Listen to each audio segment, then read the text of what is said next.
TV అడ్వర్టైజ్మెంట్లలో 3 roses tea పొడి అనగా 3 qualities 3 లక్షణాలు కలిగినటువంటిది అంటూ సెలవిస్తుంటారు.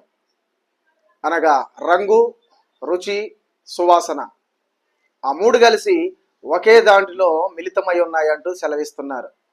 అలాగే బైబిల్ గ్రంథములు కూడా 3 in 1 కలిగినటువంటి వ్యక్తులు ఉన్నారు.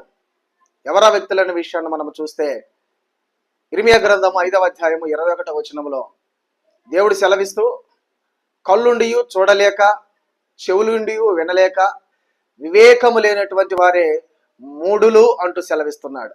వారే మూర్ఖులు అంటూ దేవుడు సెలవిస్తున్నాడు.